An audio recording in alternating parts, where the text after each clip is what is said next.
नमस्कार दोस्तों, आज से लगभग 9-10 महीने पहले एक वकील ने यूट्यूब पर एक वीडियो अपलोड किया जिसमें उसने बताया कि आप अवैध कब्जाधारी के हाथ पैर तोड़ सकते हैं और जब पुलिस आपसे इस बारे में पूछेगी तो आप वहां पर कह सकते हैं कि सुप्रीम कोर्ट ने कह रखा है।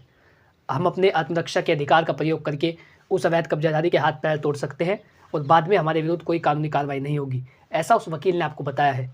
दरअसल आपको गुमराह करने की बात की गई है, आपको बेवकूफ़ बनाने के लिए बात कही गई है। यदि आप किसी भी ऐसे कदम को उठाते हैं जो कानून के अगेंस्ट होता है तो उल्टा आप फंस सकते हैं, आपकी संपत्ति भी नहीं मिलेगी और उल्टा आप जेल में चले जाएंगे और ना ही आपको फिर कोई बचाने वाला है।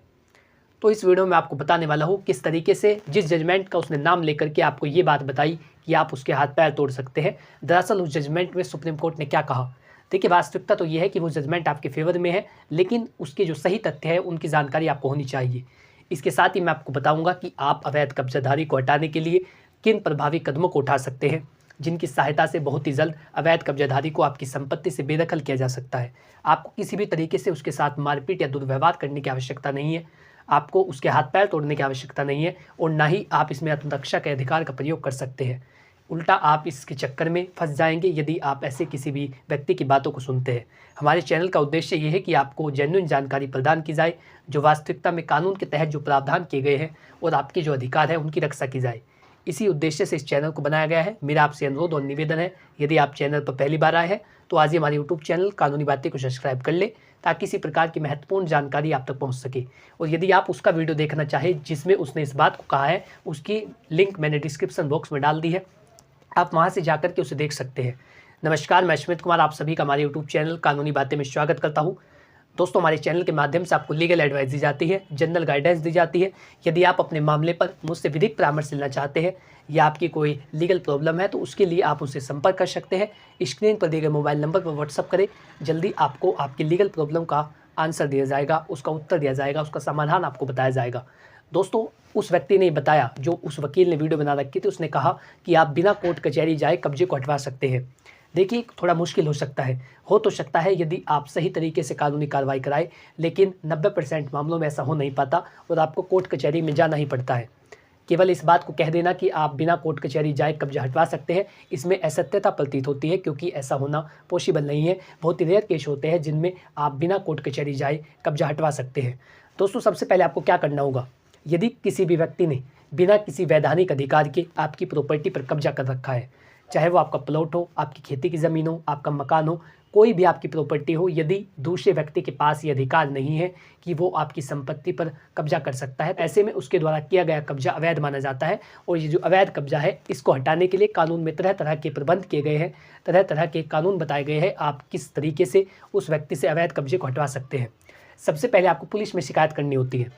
अब आप कहेंगे कि पुलिस तो इस बारे में कुछ नहीं करती, वो कह देती है कि प्रकरण न्यायालय से संबंधित है, लेकिन उसके बावजूद भी आपके पास एक रिकॉर्ड होता है कि आपने उसे हटाने के लिए कोई कानूनी कार्रवाई की है।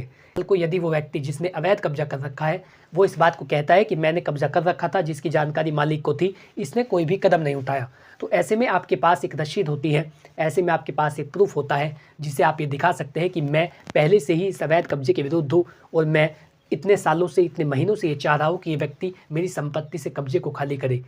पुलिस वाला चाहे कार्रवाई करे या ना करे, लेकिन आपको उसके पास शिकायत करनी चाहिए, ताकि आपके पास एक रिकॉर्ड हो कि आपने अवैध कब्जाधारी को हटाने के लिए पूर्व में भी प्रयास किए हैं और या जब वहाँ पर कोई कार्रवाई नहीं हुई तो आप न्यायालय का दरवाज़ा खटखटा रहे हैं। इसलिए आपके पास ज़रूरी होता है कि आप पुलिस में शिकायत करें, जिससे आपके पास उस FIR की जो आपने शिकायत वहाँ पर दी है उसकी कॉपी आपके पास हो। दूसरी यदि हम बात करें, यदि आप बहुत ही जल्द ये चाहते हैं कि यदि आपका कोर्ट में समय लग सकता है, आप ये चाहते हैं सिविल कोर्ट में समय लग सकता है और बहुत ही जल्द अपनी संपत्ति पर कब्जा लेना, तो ऐसे में BNSS जो नया कानून लागू हुआ है, भारतीय नागरिक सुरक्षा संहिता 1 जुलाई 2024 के बाद जो क्रिमिनल लॉ पूरी तरीके से बदल दिया गया है, उसकी धारा 164 के तहत आप वहाँ पर शांति भंग को रोकने के लिए उस व्यक्ति से तुरंत अवैध कब्जा हटवाने की मांग कर सकते हैं और ये मांग आप SDM साहब से कर सकेंगे। जो एग्जीक्यूटिव मजिस्ट्रेट होता है उसके पास ये पावर होती है, यदि कहीं पर शांति भंग होने का खतरा है, क्योंकि आपकी संपत्ति पर उस व्यक्ति ने अवैध कब्जा कर रखा है और आपको उसे खाली कराना है, तो तो ये स्वाभाविक है कि आप उसे कहेंगे कि भाई तू इसे खाली कर। ऐसे में वहाँ पर विवाद हो सकता है, मारपीट हो सकती है। तो शांति भंग को रोकने के लिए मजिस्ट्रेट साहब के पास ये पावर होती है कि वो आदेश जारी कर सकते हैं और दूसरी पार्टी को वार्न कर सकते हैं, दूसरी पार्टी को चेतावनी दे सकते हैं कि इतना सिविल कोर्ट का निर्णय नहीं आ जाता, या इतना तुम ये साबित नहीं कर देते कि प्रॉपर्टी तुम्हारी है, इतना तुम इसके अंदर नहीं आ सकते।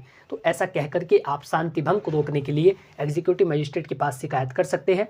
उसके तहत शांति भंग को रोकने के लिए उस व्यक्ति को, जो दूसरा विपक्षी होता है, उसको वहाँ पर आने के लिए मना कर दिया जाता है और संपत्ति का कब्जा आपको दिला दिया जाता है। इसके लिए आपको स्वामित्व से संबंधित असल दस्तावेज प्रस्तुत करने होते हैं, जिससे आप ये बता सकें कि वो प्रॉपर्टी आपकी है। प्रॉपर्टी के स्वामित्व से जुड़े, प्रॉपर्टी की जो ओनरशिप होती है उससे जुड़े सारे दस्तावेज आपको वहाँ पर लगाने होते हैं और आप ये बता सकते हैं कि ये व्यक्ति इस पर कब्जा करना चाहता है, जिससे शांति भंग होने का खतरा है।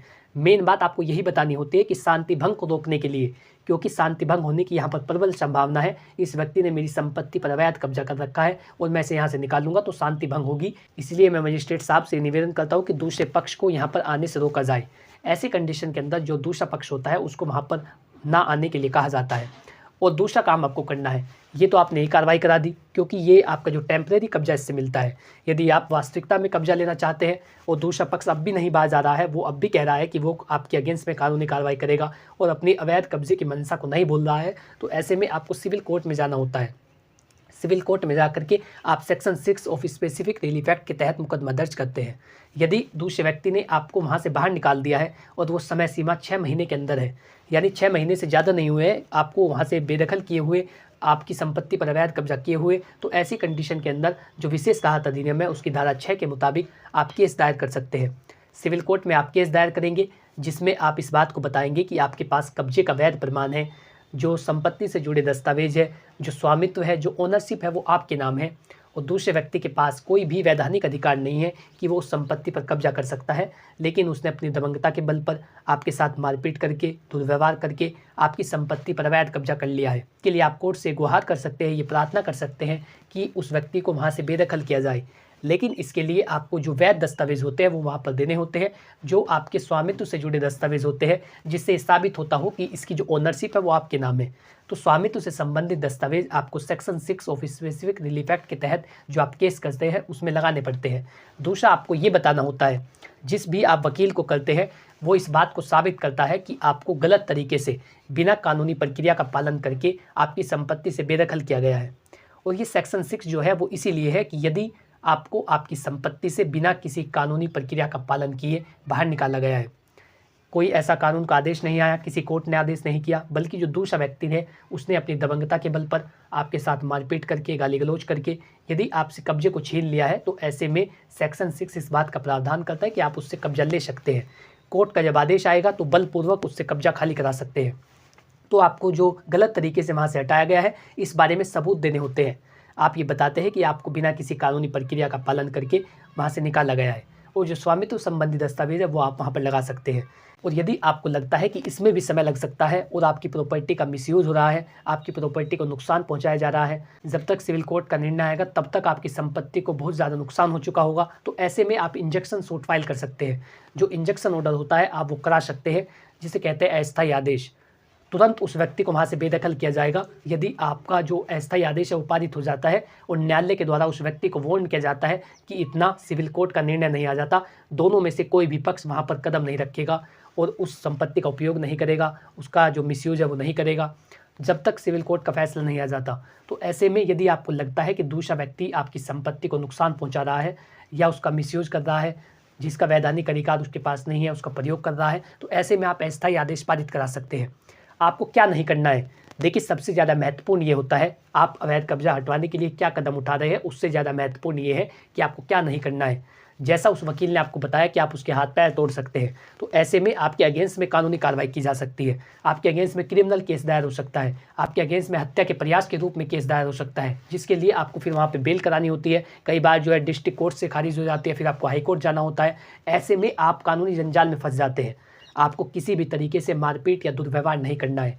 तो सबसे पहले आपको क्या करना होगा, जो आपको 2 कार्य नहीं करने हैं, बिना कोर्ट के आदेश के बल का प्रयोग नहीं करना। यदि कोर्ट का आदेश नहीं आया कि आप उस व्यक्ति को वहाँ से हटा सकते हैं, तो आपको बल का प्रयोग नहीं करना चाहिए। यदि आप बल का प्रयोग करते हैं तो ऐसे में आपके अगेंस्ट में क्रिमिनल केस दायर हो सकता है, क्योंकि ये कोर्ट का विषय होता है। जब आप केवल आप तो अपनी प्रार्थना कर सकते हैं कि मेरी संपत्ति पर अवैध कब्जा किया गया है। कोर्ट इस बारे में आदेश करेगी कि वो संपत्ति किसकी है, वास्तविकता में वो संपत्ति उस व्यक्ति की तो नहीं है, या जो निर्णय है वो किसके पक्ष में आना चाहिए, किस व्यक्ति की उस पर ओनरशिप है, किस व्यक्ति के नाम उसके कागज़ है। तो ये जो सारी बातें होती है इसको कोर्ट देखती है, कोर्ट इस बारे में प्रावधान करती है। और कोर्ट के बारे में ये खास बात है कि ना तो वो पीड़ित के पक्ष में होती है और ना ही आरोपी के। कोर्ट का कार्य होता है निर्णय देना, और एक वकील का कार्य है दो पक्षों के बीच मध्यस्थता स्थापित करना जिन्हें पृथक कर दिया गया हो। ऐसा नहीं कि आप किसी को ये बात बताएं कि आप उसके हाथ पैर तोड़ दीजिए। यदि आप ऐसा कुछ करते हैं तो ऐसे में आपके अगेंस्ट में क्रिमिनल केस और जो कानूनी प्रक्रिया होती है उसके तहत आप फंस सकते हैं। ऐसे में आपको नुकसान उठाना पड़ सकता है। और ये जो जजमेंट है, आपको जजमेंट का गलत तरीके से प्रयोग नहीं करना चाहिए। जिस जजमेंट की उसने बात की वो जजमेंट था पूनाराम वर्सेस मोतीराम। 29 जनवरी 2019 को ऑनरेबल सुप्रीम कोर्ट ने इस जजमेंट को दे रखा है। और इस जजमेंट में कहीं पर भी आपको ये बात नहीं कही गई कि आप आत्मरक्षा का प्रयोग करके उस व्यक्ति के हाथ पैर तोड़ सकते हैं, क्योंकि आत्मरक्षा का अधिकार केवल तब लागू होता है जब आप पर तत्काल कोई मुसीबत आने वाली हो, या आपको लग रहा हो कि दूसरा व्यक्ति हमला कर सकता है, हमला करने की पूरी आशंका हो, या दूसरे व्यक्ति ने आपकी संपत्ति को तत्काल प्रभाव से नुकसान पहुंचाने के लिए बल प्रयोग किया है, या किसी भी तरीके से यदि कोई कार्यवाही तत्काल की गई है तो आप ऐसी ही कंडीशन में आत्मरक्षा के अधिकार का प्रयोग कर सकते हैं। पूनाराम वर्सेस मोतीराम 29 जनवरी 2019 के जजमेंट में कहीं पर भी ये बात नहीं की गई कि आप आत्मरक्षा के अधिकार का प्रयोग कर सकते हैं। दरअसल ये जो जजमेंट था वो था संपत्ति के विवाद से रिलेटेड, और इसमें ऑनरेबल सुप्रीम कोर्ट ने बताया है कि स्वामित्व के दावों को साबित करने के लिए दस्तावेजी साक्ष्य आवश्यक होते हैं। ये नहीं कि आपका केवल कब्जा है तो आपका उस संपत्ति पर अधिकार हो गया। सुप्रीम कोर्ट ने केवल इस बात को कहा है कि यदि आपके पास दस्तावेजी साक्ष्य है तो आपके पक्ष में फैसला आने के चांस बढ़ जाते हैं, और यदि दूसरा व्यक्ति कब्जा उसने कर रखा है तो उसके पास कोई वैधानिक अधिकार नहीं होता। यदि वो ऐसा कहता है कि 12 साल से उसने कब्जा कर रखा है, ऐसे में उसे प्रूफ करने के लिए बहुत सारी कंडीशनें होती है।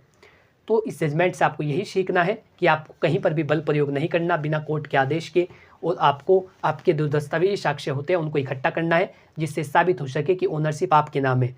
और यदि आप सत्य हैं, आप सत्य के साथ है, आपका वास्तविकता में उस संपत्ति पर अधिकार है, तो निश्चित रूप से कोर्ट के द्वारा ये आदेश किया जाएगा और दूसरे व्यक्ति को वहाँ से बेदखल किया जाएगा। लेकिन आपको कानून अपने हाथ में लेने की आवश्यकता नहीं है।